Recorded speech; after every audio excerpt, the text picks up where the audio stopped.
E continuiamo a parlare di riforme, in particolare la buona scuola. Del Bello, i Cobas, prego. Vorrei ricordare un piccolo ma non insignificante particolare, no? Che i contratti degli insegnanti sono bloccati da 6 anni. Questa non è una rivendicazione meramente sindacale, davvero si inserisce nel quadro di cui stiamo discutendo adesso, quando si dice che si stanno facendo delle cose per la scuola, ma si parte da questa base materiale, quindi vuol dire che i finanziamenti per il funzionamento della scuola non ci sono. Nel giro di pochi anni, di alcuni anni, sono persi ben 8 miliardi di finanziamenti per la scuola pubblica. A fronte di, ma non è questa una polemica ideologica, però bisogna fargli questi raffronti, questi rapporti, a fronte di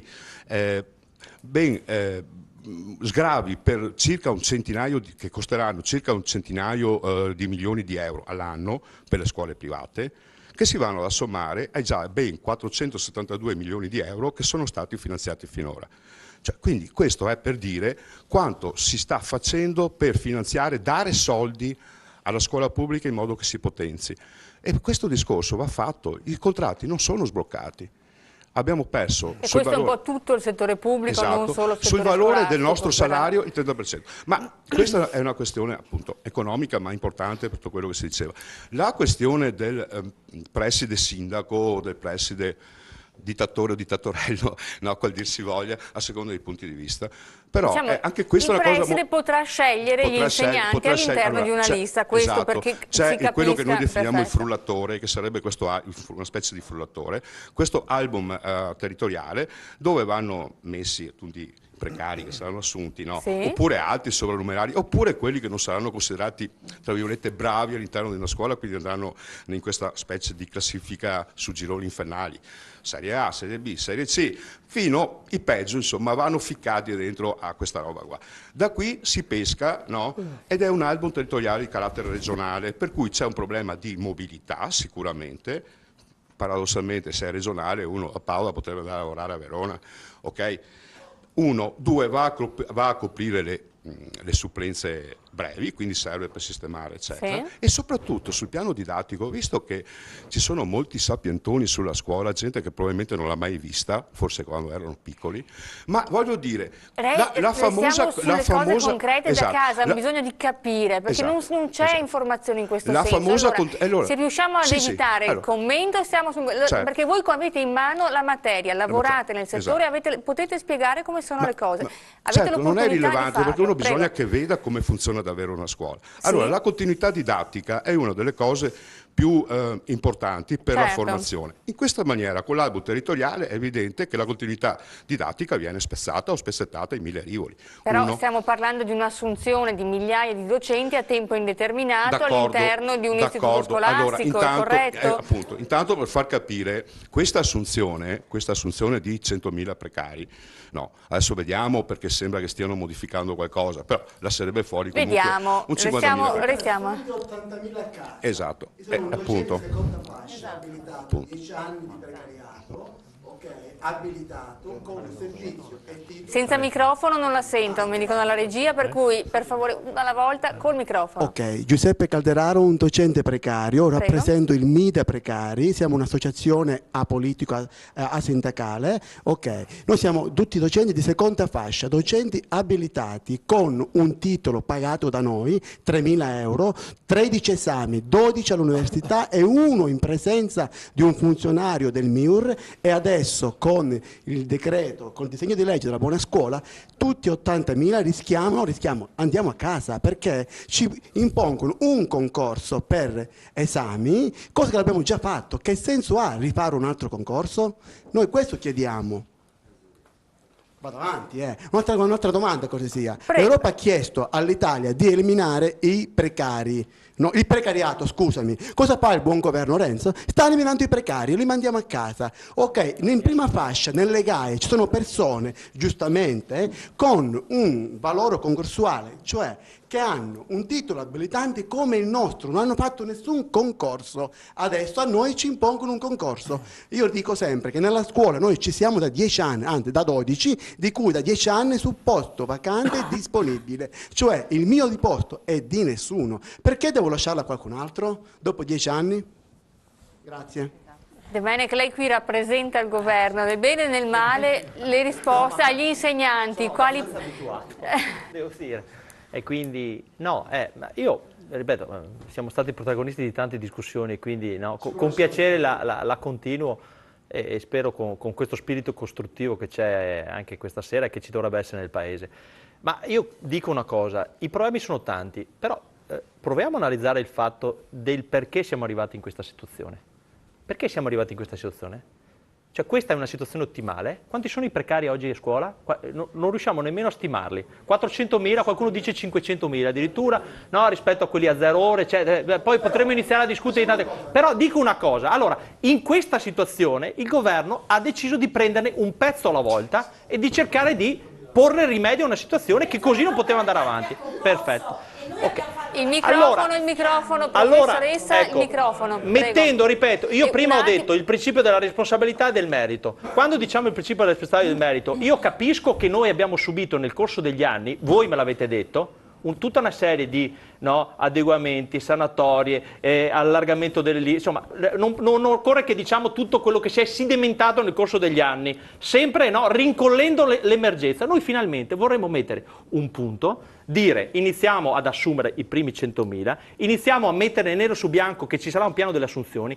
La categoria che prima rappresentava non è composta dai 60.000 di cui abbiamo lo spazio economico di assumere, ma sono molti di più, quindi dovremmo trovare un criterio per dire che siamo 80.000 i dati, i dati del Ministero, fascia. Perfetto, quindi da 80 minimo dobbiamo scantarne 20 e prenderne 60. Allora io dico questo però, nei confronti di un governo che si assume queste responsabilità, noi adesso però mi dà l'idea che ogni tanto preferiamo la teoria vecchia che teneva tutti i precari. Io su questo vorrei aprire una discussione, perché possiamo discutere e credo che abbiamo dimostrato la disponibilità a modificare il decreto, a modificarlo e a venire incontro a tutti i sacrifici che sono stati fatti, ponendo però al centro questo, la responsabilità e il merito, e quindi anche quello che veramente dobbiamo dare ai nostri interlocutori primari che sono parliamo di merito. Chiedo scusa, innanzitutto con un concorso non si misura il merito.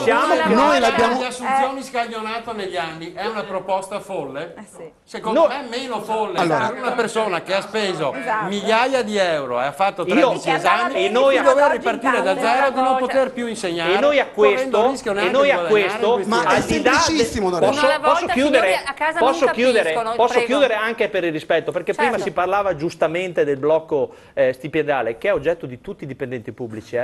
Io non ho detto che è positivo, però oggi questa è la situazione del paese che abbiamo ereditato, voglio dirlo, perché io ho un paio d'anni che siedo in Parlamento, questa è la situazione del paese che abbiamo ereditato. A cui non state ponendo rimedio. Perfetto. E che probabilmente è frutto anche di sistemi elettorali che hanno prodotto 63 governi. Non credo proprio che ma insomma, qui potremmo aprire un fronte enorme. Però io dico, stiamo cercando di costruire un sistema che ponga al centro, ripeto, la responsabilità e il merito, perché una delle cose che dicevano noi siamo e allora mi spieghi perché oggi avete tolto con un emendamento la possibilità di valutare i dirigenti scolastici? Dov'è il merito? Dov'è la responsabilità? Neanche sulle vostre parole d'ordine non siete d'accordo. Uno alla volta, signori.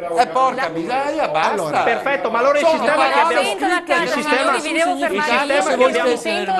il sistema che abbiamo prodotto fino ad oggi riconosce questi, non saremmo arrivati a questo punto se il sistema fosse già a regime. Scusate un attimo. Perfetto. E allora noi però c'è una differenza, che noi abbiamo messo sul piatto però un primo pezzo della risoluzione del problema, non tutta la risoluzione, ma un pezzo. E abbiamo anche detto, è un'altra cosa che ci assumiamo la responsabilità, che al di là il problema dei 60-80.000, io non vorrei entrare nello specifico, diciamo un'altra cosa, che da qui in avanti, una volta chiusa questa fase di precariato e strutturato gli organici in maniera definitiva, nella scuola, come in tutta la pubblica amministrazione, si dovrà entrare per concorso, cioè per merito. Una volta si è già entrati per concorso, ma cos'è la novità? Siamo tutti entrati per concorso, ragazzi. Non è proprio così. Non stiamo scherzando. Signori, non è novità, ho fatto il concorso ordinario. Mario, ma la novità è pazzesca questa cosa. Da casa non vi seguono, signori. Da casa non vi seguono. Questo che le dicevo prima, continuate a parlare di cose che non sapete. Sono stati 12 anni in cui 4 governi hanno cambiato le regole del gioco per entrare se la a regia lavorare nel segue mondo me. della scuola. Sono d'accordo. Certo, e allora si chiamava sono d'accordo. sono Ecco, abbassati, gli altri, la mia risposta è esattamente quello che dice lei. Da casa non vi sentono. 4 governi hanno cambiato per 4 volte le regole del gioco. Io sono d'accordo con quello che ha detto. Da adesso in poi, ripeto, diciamo, da adesso in poi vorremmo strutturare un sistema di normalità in cui c'è un organico che viene incontro alle esigenze della scuola in maniera piena, si riduce, portandolo vicino allo zero, il precariato, e si fanno dei processi di entrata nella scuola tramite i concorsi. Il microfono, lasciando per un attimo, lasciandoci il tempo di risolvere il problema che è stato posto. Io credo che più di così veramente... altrimenti possiamo andare avanti così. Salmaso, chiedono di parlare dal pubblico. Io non credo che convenga a nessuno, però. Ci sono 41.000 scuole, voi state proponendo una maggiorazione di organico, fra l'altro, le vostre parole, perfetto, di circa 50.000 insegnanti. La prendo là. Ci sono insegnanti in più, quindi. Vuol dire 1,2 insegnanti in più per scuola. Con questo ogni scuola dovrebbe aumentare l'alfabetizzazione, preparare programmi extracurricolari e pomeridiani, ridurre il numero di alunni per classe aprendo più aule, giustamente. Contemporaneamente fare le azioni di recupero che ci servono per tirar dentro anche quelli che hanno problemi, con un insegnante in più per scuola. Questo voi ci state dicendo. Capite che sono delle cose che per chi lavora dentro non hanno senso.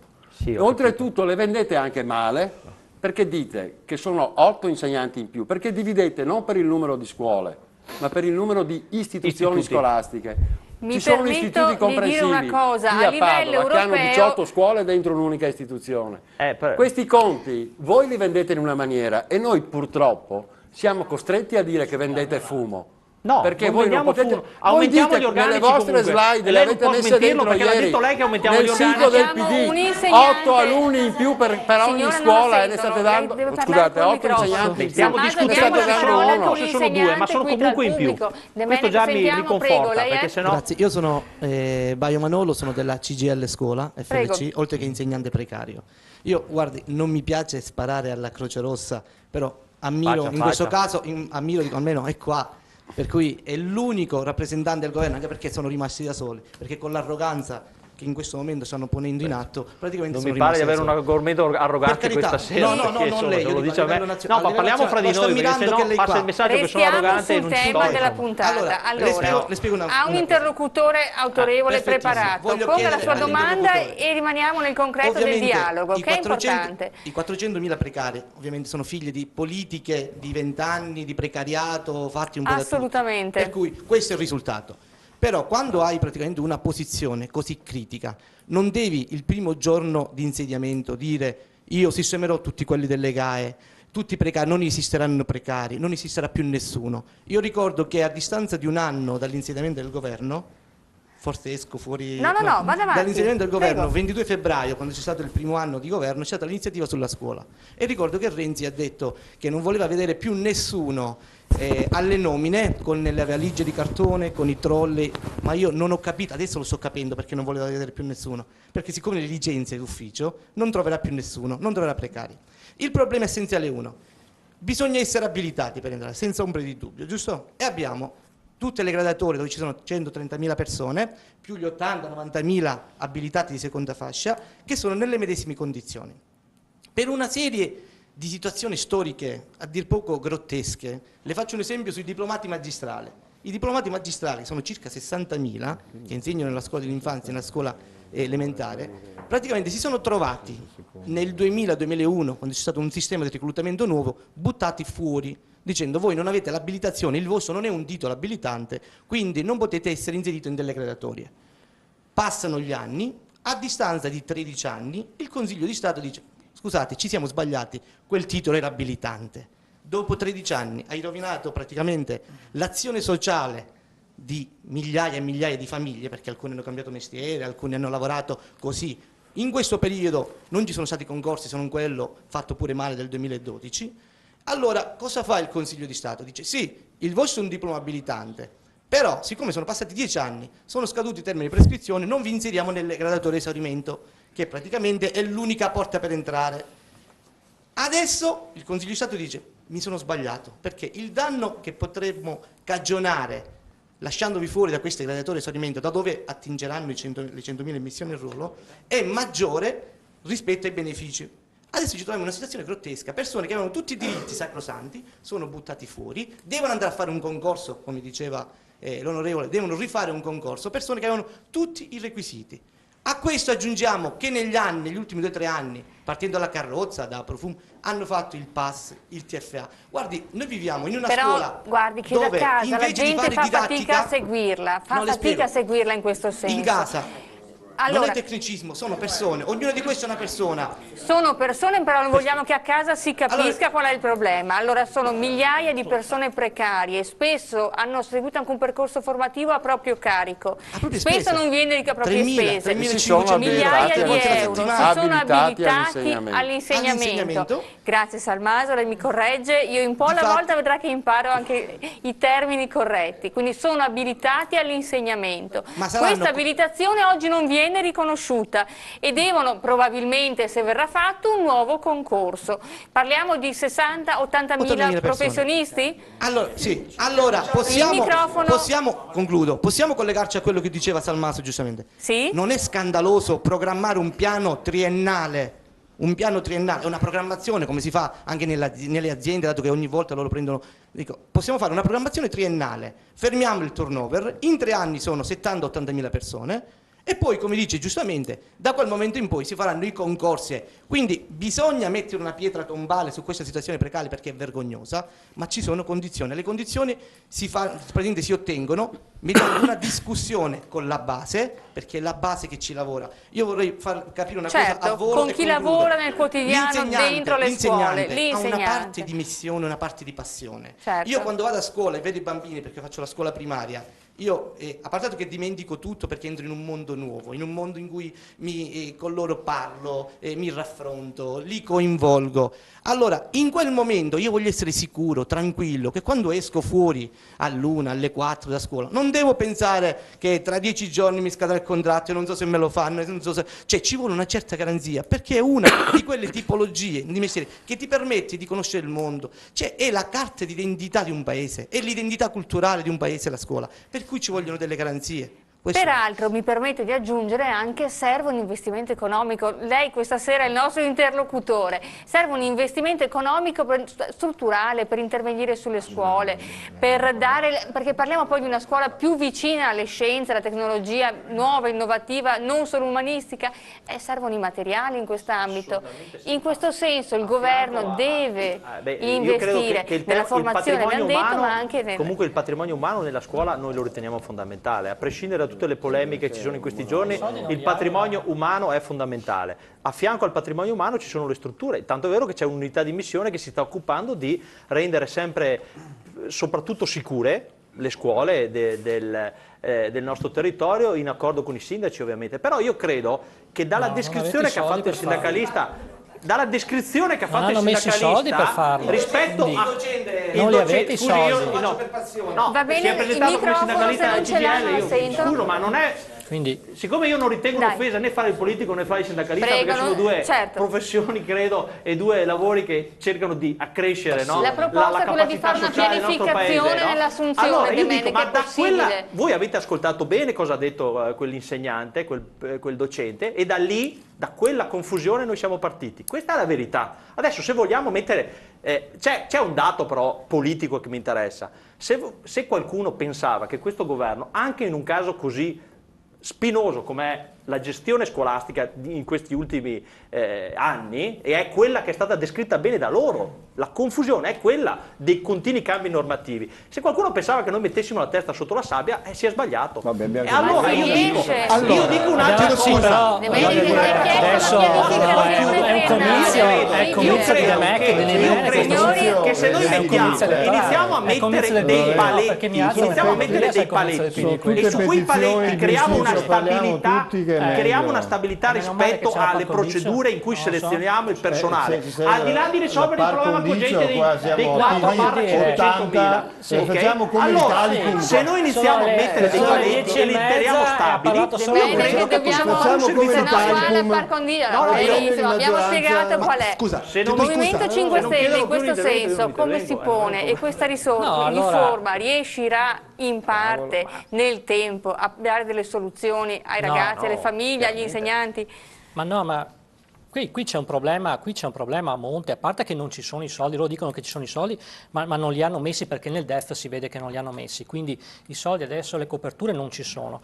Noi continuiamo a investire molto meno che gli altri paesi perché investiamo il 3,5% del PIL anziché il 5,5%, in un momento in cui l'unica sfida globale è quella della conoscenza. Quindi noi andiamo indietro mentre gli altri vanno avanti. Cioè noi vogliamo andare a battere la Cina, l'India, eccetera, eccetera, con mezzi pari a 0. Ma io vedo che il problema è sempre a monte e parte da molto prima, e non parte da Renzi ovviamente, ma parte da molto prima. Cioè qui si innesca sempre una guerra tra poveri. Come abbiamo visto questa sera. Allora tu hai un titolo più di me, un altro ha il titolo più di te, eccetera, eccetera, alla fine si ammazzano, il governo mette là 4 lire e dice scannatevi, prendete questi soldi che sono rimasti. Quindi vuol dire che qui manca una visione vera di quelli che sono i problemi economici a monte, i problemi macroeconomici a monte e come riuscire a indirizzare questi problemi macroeconomici su vasta scala. Cioè noi abbiamo dalla fine degli anni 90 al 2000 abbiamo delle forze che hanno completamente cambiato l'umanità. Internet, l'entrata della Cina nell'organizzazione del commercio e l'euro che ha tolto la sovranità monetaria dell'Italia, che è una cosa importantissima. Queste tre cose stanno esprimendo la loro forza adesso, in questo momento, e noi invece di affrontarle in maniera organica cerchiamo di mettere dei pezzi di qua e di là, delle pezze di qua e di là, di cui l'Italicum è la pezza delle pezze, perché si dice va bene, avevamo un super sindaco che era Renzi, beh cerchiamo di farlo super presidente della Repubblica con questo sistema qua che dice tanto imita quello del sindaco, ma il concetto è lo stesso, è esattamente lo stesso. Noi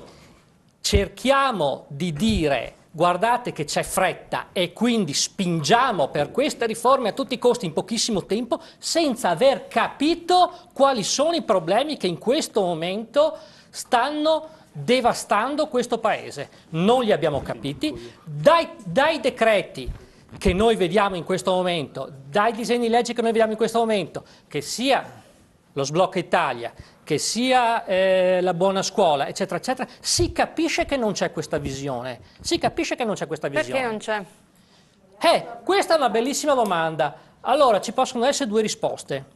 Una è la malafede, cioè io ho la visione ma la tengo per me perché risolvere questo problema andrebbe a intaccare le lobby in cui io ho gli interessi, e la seconda può essere semplicemente ignoranza.